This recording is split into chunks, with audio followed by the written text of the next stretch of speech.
Здравейте! Поводът за днешния разговор е конкурсът Най-добър младежки стартъп в България за 2026. Как се изгражда среда, в която можеш свободно да предлагаш идеите си, да правиш първите си крачки, да бъркаш, но да бъдеш смел? Каква е ролята на публичния ресурс, когато трябва да се превърне в реална подкрепа за идеи с потенциал и какво отличава младите предприемачи днес? Това ще разберем от нашите гости. Цветан Караканов, който е на 20 години, вече е съосновател на подкаста The Next Generation Speaks, платформа, която има над 100 епизода вече, с вдъхновяващи млади личности от бизнеса, спорта и науката. Съосновател също така и CEO на Fluent Frame, стартъп за създаване на анимирани видеа от текст. И другият ни гост, Александър Ненков, който е член на управителния съвет на Фонд на фондовете. Не просто институция в проекта Най-добър младежки стартъп, а инициатор на среда, в която младите получават сцена, на която да представят мечтите си, бизнес плановете си свободно и смело. Здравейте, господа, много ми е приятно, че сте тук. Александър, първо към теб, все пак по иерархично така ще започнем. Кажи ни каква е ролята на Фонд на фондовете в този конкурс и генерално в подкрепата на младите хора в България. За да разбереме каква е всъщност мисията на фонда, тъй като звучи малко гръмко, но всъщност идеята е много по-проста, отколкото звучи Фонд на фондовете. Откъде идва всъщност тя? Живеем в много конкурентен свят. България от една страна като член от Европейски съюз и от друга страна Европа като глобален играч. Подкрепата, която се администрира от Фонда на фондовете, идва от желанието на Европейския съюз, на Европейската комисия да направи такава среда, която да е достъпна за предприемаческата мисъл, за хората с иновативни идеи, за хората, които разсъждават не в перспективата 1-2 години, а в перспективата следващите десетилетия. Как и по какъв начин икономиката ни ще стане по-конкурентно способна, именно заради тази битка на капитали, на ресурс в световен мащаб. И всъщност мисията на фонда идва от точно тази политика, която Европа иска да наложи. Чрез такива органи като Фонда на фондовете, европейската солидарност достига до точно такива хора като Цецо, които имат смелостта да гледат напред в бъдещето, имат смелостта да зарежат, ако щете, и лесната част на своето развитие, именно с цел да допринесат за нещо много по-мащабно и да са устроени да рискуват, защото естествено, когато говорим за нещо в десетилетия напред и когато говорим за някакви иновации, стратегически технологии или нещо в този диапазон, то винаги неминуемо свързано с риск. И именно Фонда на фондовете допринася този риск да бъде минимизиран и хората да бъдат, предприемачите, най-общо казано, да се чувстват спокойни, че има някой зад гърба им. Нашата подкрепа, която всъщност идва от желанието на Европа, към предприемачите е именно тази мисия и аз вярвам в нейната успешна реализация. Каква е твоята роля в Фонд на фондовете? Моята роля във фонда, изключвайки, вие ме представихте като председател, като член на управителния съвет и изпълнителен директор, но не това е най-важното. Аз искам да наблегна точно върху мисията, която той изпълнява, защото във фонда работят хора, които вече са натрупали своята експертиза. Фондът е създаден 2015 година и с всичките си трудности и така промени, в крайна сметка натрупал една сериозна такава експертиза, без която независимо какво е желанието на Европейската комисия и визията напред, не би била реализируема, ако го няма този екип. Така че аз смятам, че най-ценното на фонда е експертизата и колегите, които работят в него. Ти го приемаш като мисия по-скоро, като лична кауза, която... Вижте, ще го обясня малко по-просто. Европа изостава много от гледна точка на, примерно, Съединените американски щати, тъй като основните инвестиции в иновативни проекти, в стартъпи, в стратегически нови технологии, примерно в Съединените американски щати, идва от частни инвеститори. С други думи, частните инвеститори инвестират в много такива компании, като идеята е естествено, че процента на реализации на печалба от примерно 100 компании могат 2-3 да са успешни, но пък да са успешни като за всички останали 100. нали, и инвеститорите да не загубят своите пари, ами могат да направят много голям приход. Така че в Щатите основните инвеститори са частни. Докато в Европа, тъй като сме изостанали в този процес, именно чрез отделяне на част от европейския бюджет, именно за налагането на такива технологии, инвестиции в стартъпи и изобщо в стратегически технологии, все още се изпълнява и идва от публичния ресурс.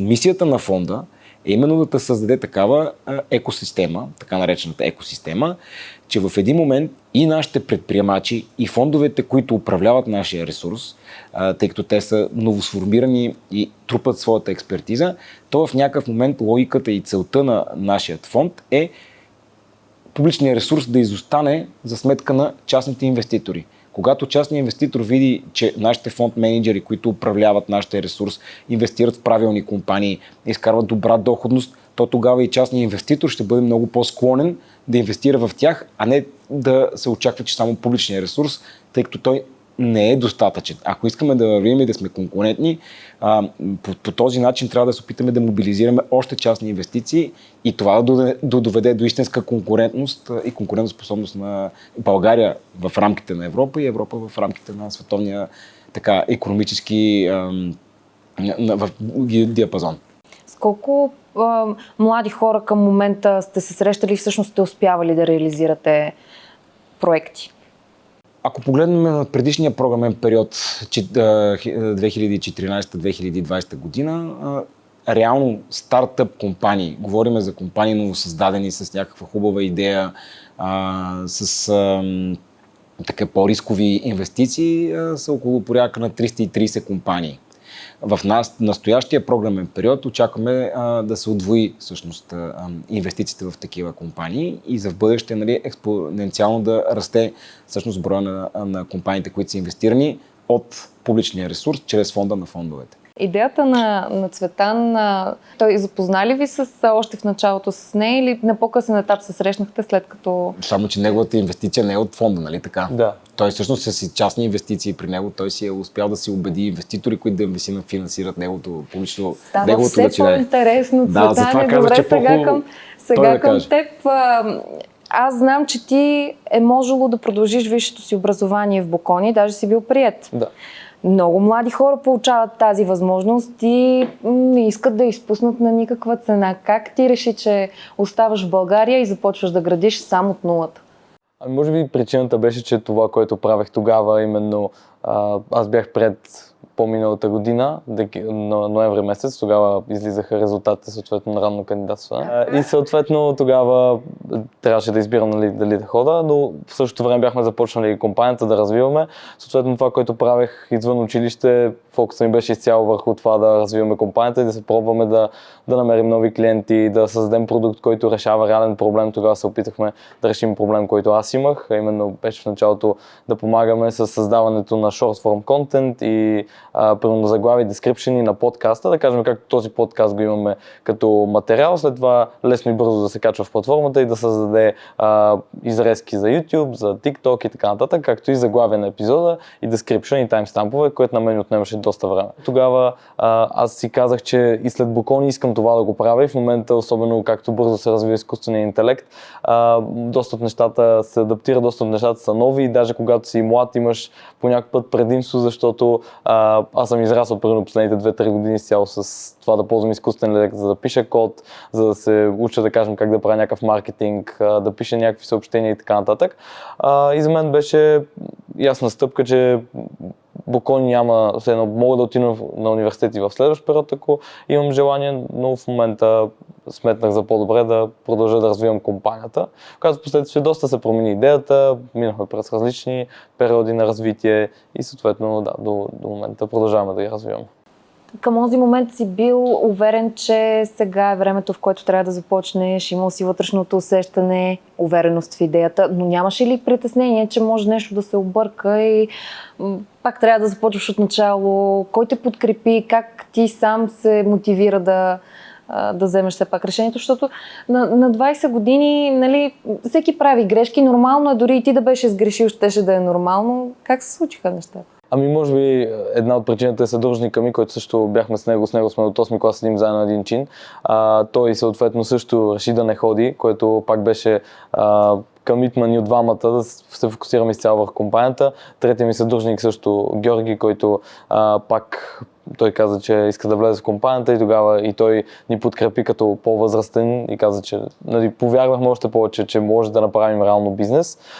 Другото нещо, което смятам, че е било така като ме е побутнало и ме е показало, че всъщност няма проблем да се проваля, защото чрез провалите човек научава нови неща, а именно тези неща съм ги научил от подкаста, където съм си говорил с вече над 100 спортисти или предприемачи, които са ни разказвали как те са имали трудни моменти, как примерно доста голяма част от тях не са били приети първата година в хубав университет, след това са взели гапиер, пак не са били приети, но пък са продължили и са се развили доста добре. И аз не съм го гледал като риск, защото реално правя нещо, което обичам, което за мен е най-важното. И второ, следващата година пак бих могъл да кандидатствам, ако се случи така, че искам да компанията не успее и искам да продължа да уча.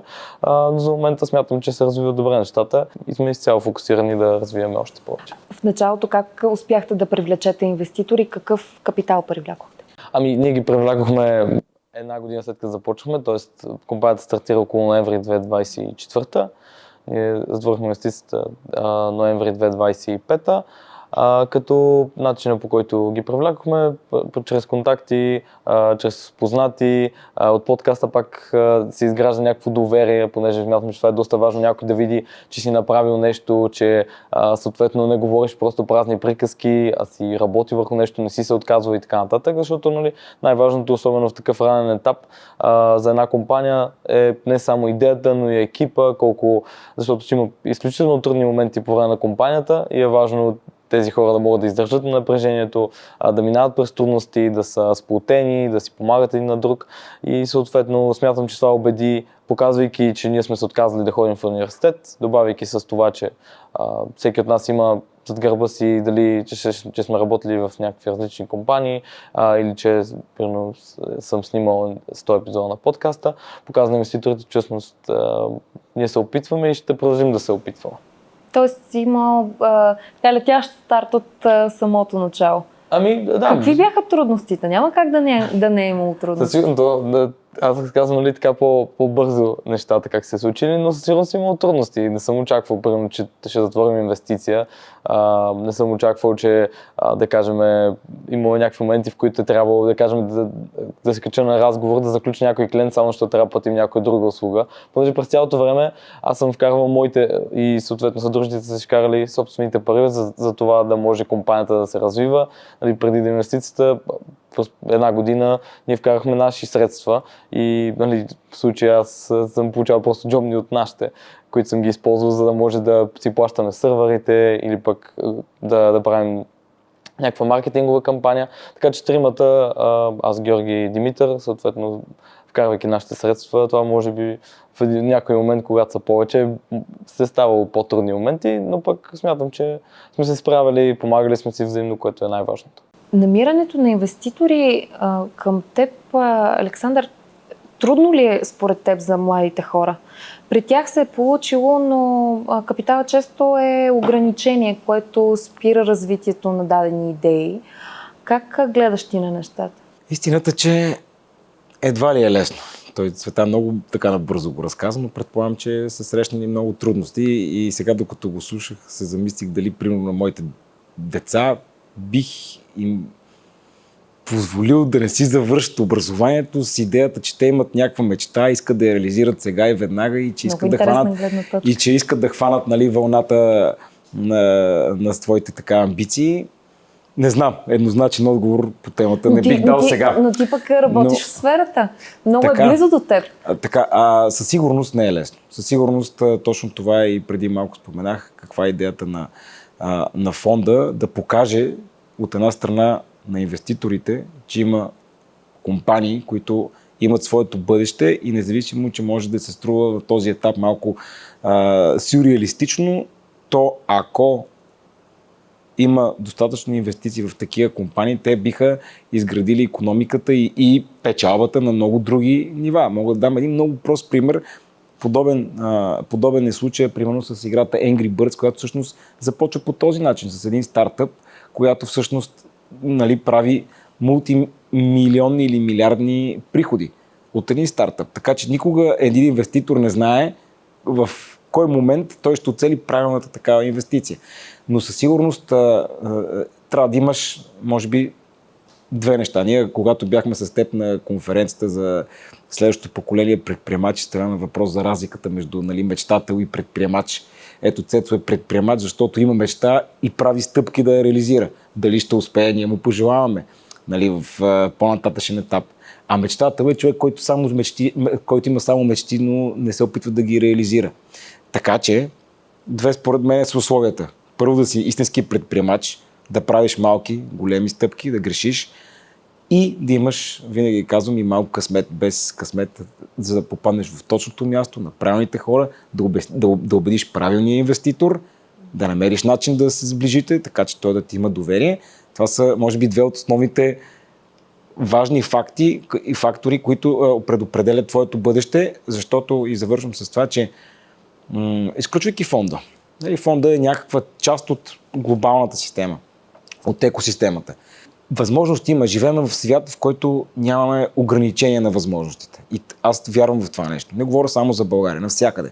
Противник съм на тезата, българите трябва да остават тук и да работят и да връщаме младите.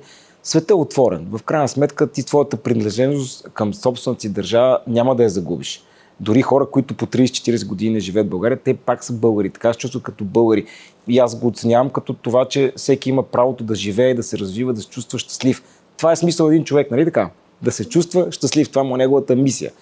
Да има семейство, да се чувства удовлетворен от това, което прави. Така че възможности са много. Човек трябва да ги търси. И ако пак казвам, има и малко късмет и е достатъчно упорит, може да успее, независимо къде. При толкова широко наблюдение над младите хора, кога разпознаваш една идея, която е стойностна? Това е един много труден въпрос, защото някои от идеите може да звучат много хубави, но може да не има точно сега момента. Може да са идеи, които могат да се развият по-напред в бъдещето. Така че може би отговор на въпроса е да съобразиш идеята с реалната ситуация в момента и нуждата от създаването на някакъв бизнес. Защото безспорно, ако тръгнеш да правиш един бизнес, той трябва да е ориентиран към желанието да се потребява тази идея. Нали? Да направиш продукт, който да има нужда от него сега или, примерно, в някакво бъдеще, защото тогава, в противен случай, тогава инвестицията просто ще отиде на кино и инвеститорите няма да са щастливи. По този повод има въпрос, кое тежи повече при инвеститорите, когато се срещнат с млад предприемач? Идеята, капацитета, който виждат срещу себе си или способността да се адаптира, ако можеш да го класифицираш? Трудно бих, но в крайна сметка един инвеститор какво търси? Печалба. Той иска да инвестира хикс пари, да изкара хикс плюс пари. Това е неговата най-важна задача. Затова се инвестира и инвестира примерно в неговия проект. Така че може би е комбинация, ако питате мен, може би важното е изграждането на доверието между съответния инвеститор и съответния предприемач. Защото когато има доверие, когато има някаква екипна работа и идеята си струва, то това е може би ключа към успеха, защото сами разбирате, нали, че може да не се развият по начина, по който в бизнес, примерно, написал си един много хубав бизнес план, пичнал си, така българската дума, пичнал си, убедил си инвеститорите, обаче не стават нещата по този начин. Процесът е по-бавен, излизат така субективни фактори, обективни такива, така че ако има доверие, може би и вярване на двете страни, че това е правилният път, това е може би ключа към успеха. Цветен, колко лесно или трудно се изгражда това доверие и колко време ви отне на вас за Fluent Frame? Съответно, ако трябва да говорят с инвеститорите, колко дълго се изгражда доверието, смятам, че при нас, не казвам, че е било лесно, но е трябвало срещи, съответно подготвеност. При нас трябваше да научи как се прави финансов отчет, трябваше да научи как се прави pitch deck, да кажем 15 пъти съм си преглеждал pitch deck за различни грешки, които има, за някакви неща, които не изглеждат добре. Правил съм, да кажем, цял дата рум с информация, свързана с кой ни е идеалният клиент, как ще стигнем до повече клиенти, показвали сме някакви резултати. Цялото това нещо, цялата информация и желанието, когато си млад предприемач, да покажеш всъщност, че можеш да направиш нещо качествено и да го покажеш, показва, че всъщност ти си упорит и ги учиш сами нещата.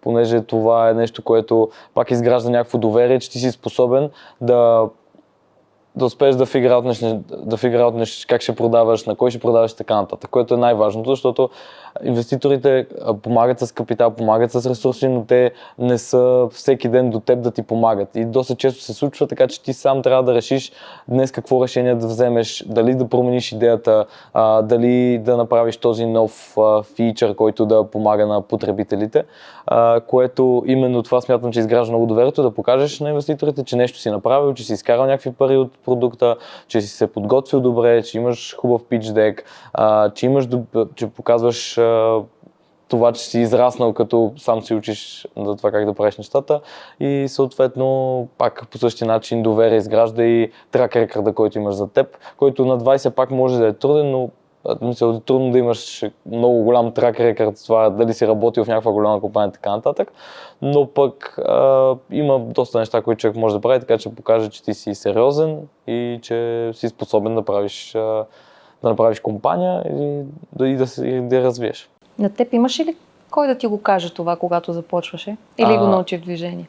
Ами, може би доста съм слушал от хората чрез подкаста, пак, които са идвали при мен, предприемачи, които са минавали през това да взимат пари от инвеститори, които пак са на млада възраст, планетата на подкаста да разказва историите на българи под 30 години, така че от тях доста съм слушал за това някакви техни истории, как са убеждавали инвеститори, което със сигурност ми е дал предимство. Аз самия много обичам да слушам подкасти и също там съм научавал някакви нови неща.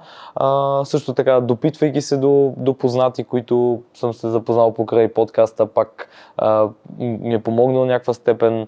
Моите съдружници, някои от тях познават доста хора от екосистемата, така че пак до някаква степен съм бил привилегирован с това да мога да си говоря с някои хора, които не са мои познати, но познати на мои съдружници. Всичко това, което изговорихме до момента и той има много неща, които не сме казали, но всъщност това са темите, които присъстваха в конференцията Next Gen Entrepreneurs Day, който беше в края на месеца и част от конкурса най-добър младежки стартъп. Разкажете ни малко повече за събитието. Какво е значението, основната роля за организацията на подобен тип събиране? Както сама спомена, това е част от конкурса, така наречен най-добър младежки стартъп за 26-та година, като това е 5-то издание. Хубавото е, че всяка година участниците, които кандидатстват за този приз, се увеличават. Тази година може да се похваляме, че са се увеличили. Миналата година са били 250, сега са 333 екипа, които са кандидатствали.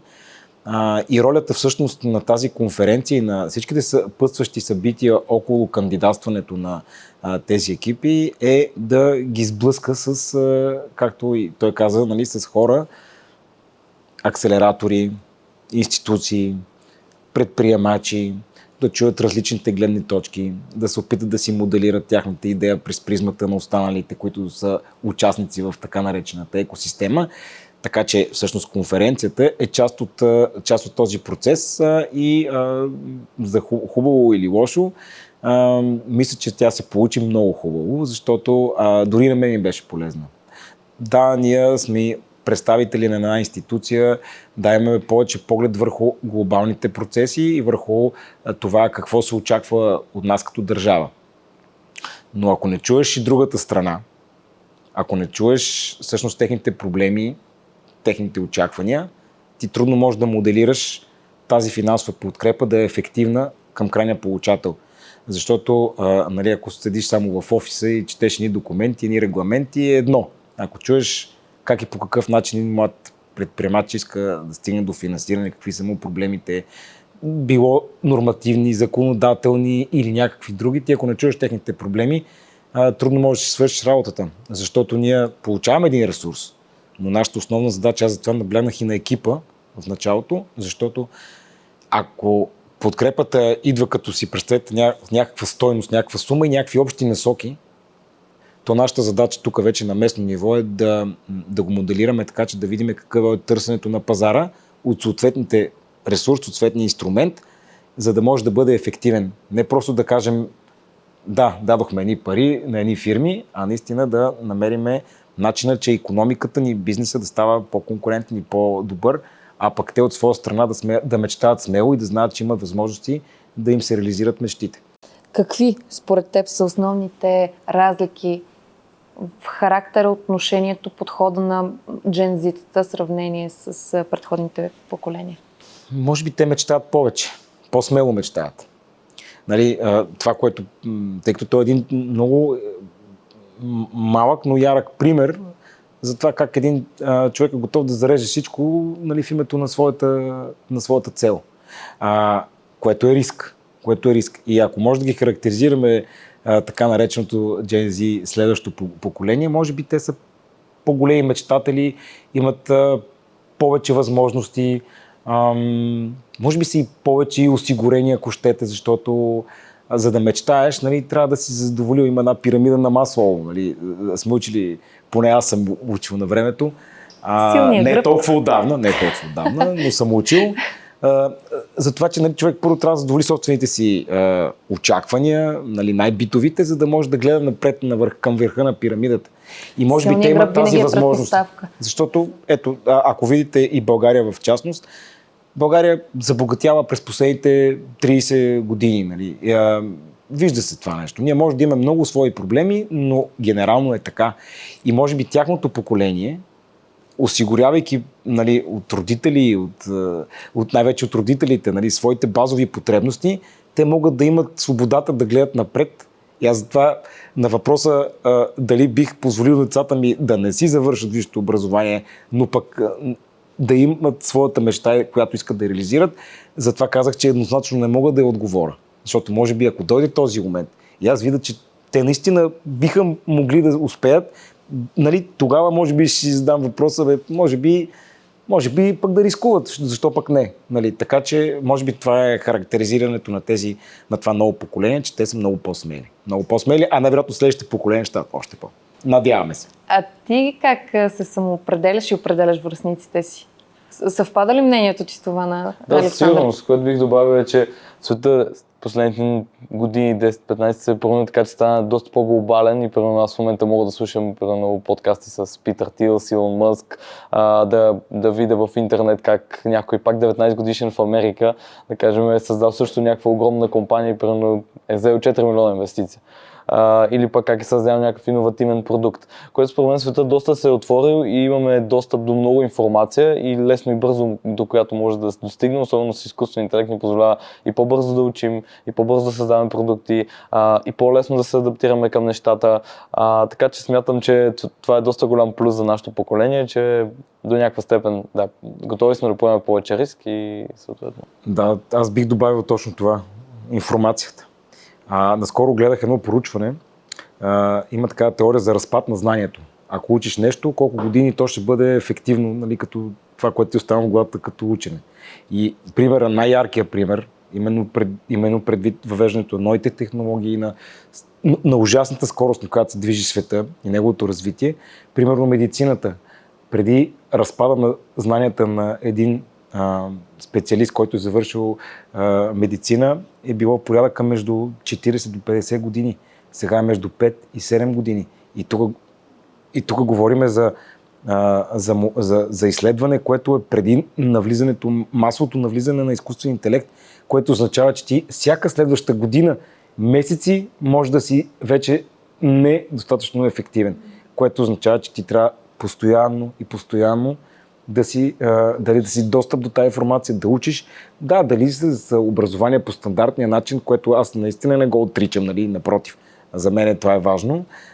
Но информацията толкова бързо върви, че ти трябва просто много бързо да се движиш, да си в крак с времето, ако искаш да си успешен. Също съм съгласна с това. С Калоян на събитието вие ми споменахте, че за вас е важно да се срещнете с младите, да обмените опит. Какво всъщност успяхте да направите по време на конференцията? Да, ние винаги обичаме да се срещаме с нови хора, да се запознаваме, да си говорим. Това е нещо, което особено така като подкастъри сме свикнали да задаваме много въпроси и да се интересуваме от срещния човек. Това, което мен конференцията изключително много ми хареса, понеже смятам, че е доста важно точно да се срещнат хората, които съответно разпределят капитала и тези, които създават политиките и тези хора, които съответно са като клиентите на този тип бизнес. По същия начин, за да можеш да кажем, когато създаваш някакъв продукт, ти трябва да си говориш с твоите клиенти, за да разбереш какъв е техният реален проблем и от какво имат те нужда. Така че според мен тези срещи и конференции, на които се обсъждат тези неща, е изключително ключово, за да може цялостно екосистемата да се развива и за двете страни е доста полезно. Имаше доста млади хора, последния панел беше пак изключително интересен, защото тогава си говорихме целият панел беше само млади предприемачи, които разказаха за трудностите си, които разказаха за това как са успели да намерят капитал, какво е било нещо, което им попречило, какво в момента създават те като продукти, къде биха имали нужда от помощ, кои акселератори са им помогнали. Доста голяма част от хората бяха част от най-добър младежки стартъп. Така че смятам, беше една доста ползотворна конференция, която и двете страни имаше какво да си вземат. Както примерно някой млад човек да си поговори. Разбрах, че са могли да се свържат инвеститори и стартъпи, които да впоследствие направят допълнителни разговори. Младите хора, които бяха там, също разбраха как могат да се свържат с инвеститори, защото имаше и точно такъв панел, в който се говореше само за това какво търсят частните инвеститори, какво търсят VC-тата в един стартъп, къде могат да се свържат. Така че да, бях изключително доволен от конференцията и смятам, че се получи доста интересно. Част от гостите са били, предполагам, и участници в конкурса в момента, които състезават. Може ли да ни издадете кои са така най-отличаващите се идеи? Или?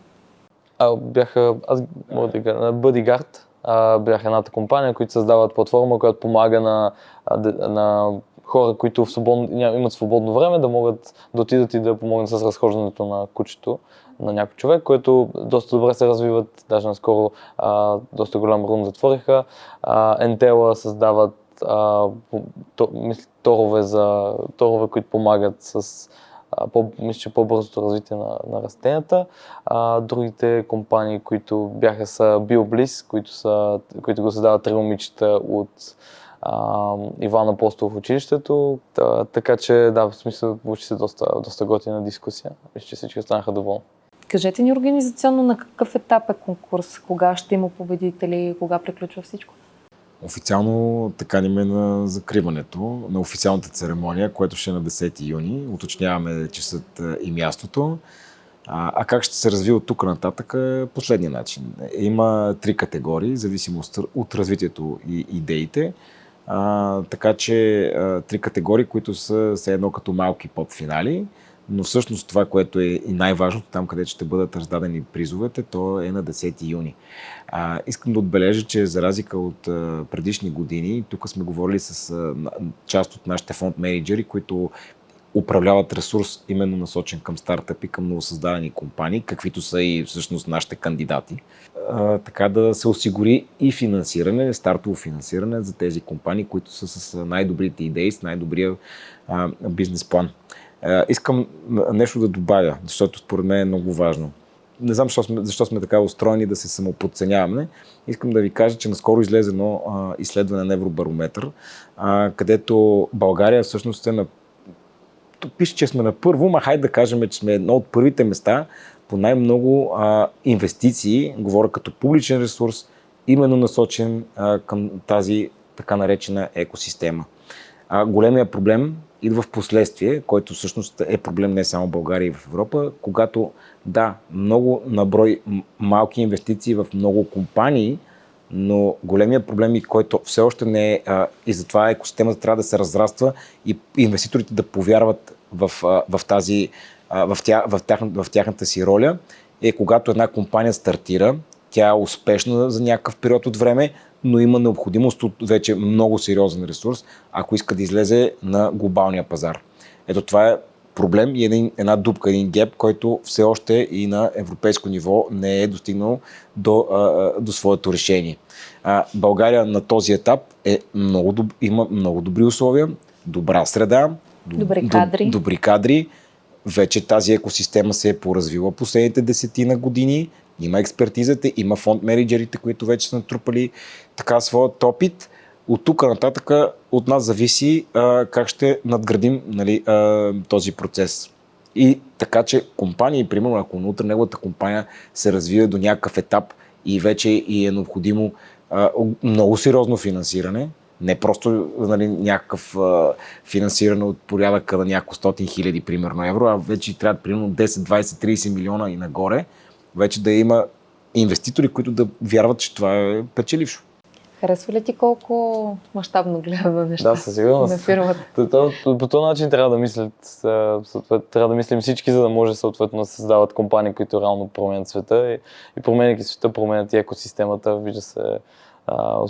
Вижда се как в някои други държави, до Швеция, примерно как компания като Spotify, след това оттам излизат нови компании и то се получава като snowball ефект, който позволява за създаването на още по-голяма система, още повече юникорни и така нататък. Какво би казал на един млад предприемач, който сега е решил, че иска да прави нещо, но се колебае? Чуди се дали да избере сигурния път, дали да поеме риска? Аз бих бил честен с него, бих му казал, че много е трудно да правиш стартъп и като цяло не е лесна задача, т.е. аз по цял ден съм в офиса. Почивам си, но цялостно ти трябва да измислиш от нулата нещо, което никой не го е правил. Съответно, това е нещо доста сложно, така че да бъде готов и затова е много важно човек да вярва в мечтата си, да вярва, че може да постигне, да е много упорит, защото е изключително сложно да правиш бизнес, не е както доста често се представя в социалните мрежи, работиш 4 часа и след това си почиваш. Всъщност ти трябва да си иноватор, трябва да мислиш на тези проблеми. Доста често се само ти и твоя кофаундър и трябва двамата, или ако си сам, трябва сам да измислиш как да се случат нещата. Така че, въпреки че е много сложно, е много интересно и ако те влече, според мен, за всеки е различно, но вярвам, че това, което бих казал на всеки е да прави това, което го кара всяка сутрин да се събужда, да е вдъхновен, да иска да работи и смятам, че това е и целта на всеки, когато се събуди сутрин, да отида с удоволствие на работа, да прави това, което обича, но съответно всеки трябва сам за себе си да прецени кой е правилният за него път. Ти каза, че по цял ден си в офис. Това ми беше един от въпросите, които не ти зададох. Как протича ежедневието на един 20 годишен изпълнителен директор?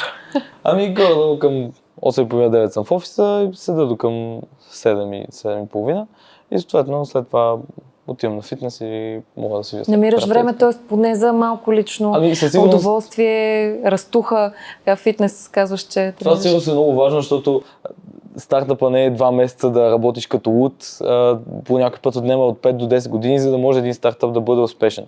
И ти трябва човек да го гледа като маратон, а не като спринт. Когато го гледаш нещо като маратон, ти трябва да оптимизираш така, че се чувстваш добре. В началото ние започнахме така доста усилено и работихме абсолютно всеки ден.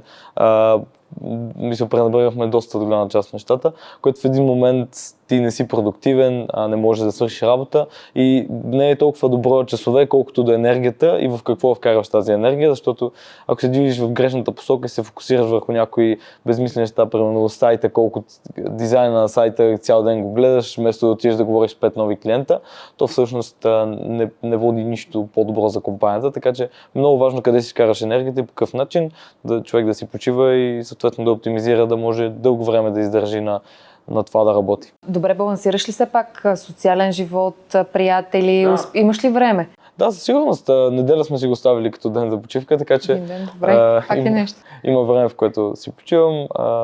След работа пак бих могъл да отида за кондиционна фитнес и видя с някой приятел, така че смятам, че успявам да ги балансирам. Така че съм... Важно е да не го губиш този баланс, за да не стигнеш все пак и до бърнаут, до продуктивността, изисква спокойствие и баланс. Александър, как виждаш ти бъдещето на тази екосистема, за която говориш? Аз съм оптимист, винаги съм оптимист. Живеем наистина в един много отворен свят с много възможности. Бизнес да прави не е за всеки. Истината, че изисква своите ограничения. Някои хора, и не е необходимо, между другото. Не е нужно всички да са бизнесмени, Хубаво е да има хора, които са устроени по различен начин. Това е много важно. Нали? Има по-амбициозни, по-малко амбициозни хора, които са готови да рискуват, хора, които не искат да рискуват. И аз мисля, че това е хубавото на многообразието. Но специално за хората, които даже може би не е коректно да казвам и млади предприемачи. Изобщо предприемачеството не е нужно да си млад. Може да си на всякаква възраст. Може да решиш да зарежеш всичко и да пробваш. Аз и по такива, все пак от моя малко по-голям житейски опит, нали, съм виждал хора, които зарязват всичко, отива, примерно, решава да прави хотел, примерно, в някакво селце или някакви екокъщи. Имам такива приятели, които зарязаха всичко, отидаха да развиват бизнес. И има успешен. Сигурно други има, които не има успешен. Така че, нали, живота е пъстър и не е необходимо, нали, да се фиксираме само върху младите, изобщо като предприемачите. Това е всъщност екосистемата. Естествено, акцента е върху дългия хоризонт, върху младите, тъй като те имат по-дългия хоризонт, не са обременени. Нали, когато един човек все пак има семейство, трябва да издържа своите деца по различен, може би ще разсъждава, отколкото един човек на 20 години, който ако сега не рискува, то кога да го направи. Така че с две думи аз съм оптимист. Мисля, че България е хубаво място за правене на бизнес.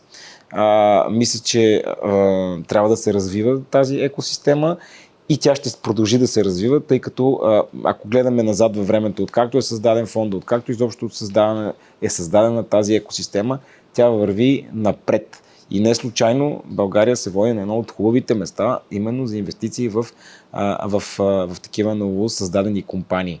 Пак казвам, важно е да се види и следващата стъпка. Нали? Това трябва да се проумее и от Европейската комисия, от европейските политици, хем и от инвеститорите, за да може наистина една компания не само на някакво локално ниво да се развие, а да се развие наистина в глобален мащаб. Такива са реалностите на практика в света, в който живеем. Никой вече не гледа малкото, гледа всичко, нали, максимално да оптимизира, укрупняват се компании. Нали, ако преди е имал период на раздробяване, то в много сфери вие ще видите, че компаниите все повече и повече се обединяват, стават мастодонти, това е вярно, нали, има и своите рискове, но особено в сектора на IT, може би сигурно и Цветан повече знае от мене, големите компании се обединяват, за да оптимизират разходи, да са още по-силни, да имат още по-голям пазарен дял. С други думи, глобализацията е нещо, пред което сме изправени и ние трябва да се постараем да не изоставяме. Да бъдем адаптивни. За конкуренцията на те попитах в твоята сфера и конкретно стартъпа, с който се занимаваш. Има ли такава? Разбира се, то съответно конкуренцията до някаква степен е изключително важна, защото когато някой инвеститор се попита, добре, каква ти е конкуренцията, не е най-добрият отговор, даже доста лош отговор да кажеш, че няма конкуренция, защото нямайки конкуренция показва, че няма пазар. А това е най-лошото за един стартъп, когато няма никакъв пазар, който всъщност да отидеш при някой да му кажеш, добре, ето този продукт, той да е разбрал, че това може да му е полезно и съответно да го използва. Така че имаме конкуренция. Аз смятам, че човек, фокусирайки се върху своя клиент, върху това какъв му е проблема, от какво има нужда, и говорейки си постоянно с него, би могъл да изгради продукт, който всъщност да е полезен, колкото и останалите конкуренти, ако не и защото когато си малък стартъп, имаш това предимство да можеш да говориш с хората, да си по-близко до тях, аз да си пиша с тях, когато има някакъв проблем. Така че това смятам, че е едно предимство на стартъпите и конкуренцията я виждам като нещо позитивно, повече отколкото нещо, което да пречи и да си каже, добре, тук има огромна конкуренция, която трябва да бягам от нея. Разбира се, че следим конкуренците, но пък, да, както казах, това показва, че има пазар. Държите във форма. Да. Държите във форма, много важно да си във форма. Искаш да останеш в България? Да, бих отишъл не мога да отрека, че ми е мечта да отида в Сан Франциско и в някои други градове, където всъщност години наред е било там като меката на стартъпите. Така че бих отишъл там, но смятам, че в България има изключително много талант, има доста предпоставки за развитие, екосистемата се развива, така че аз искам тук да създам компанията си, но със сигурност бих отишъл за няколко месеца да видя какво е и съответно знанията, които натрупвам там, да мога да ги предам тук. В такъв случай пожелавам ви много успех, Цветан, на теб, малко повече, тъй като На ти е тебе малко нужен. повече. На теб малко повече. Благодаря ви за този разговор. С удоволствие приемам поканата за 10-ти и оттам ще направим съпричастни и нашите зрители с финала на конкурса Най-добър младежки стартъп за 2026. Благодаря ви, че гледахте и до следващия път.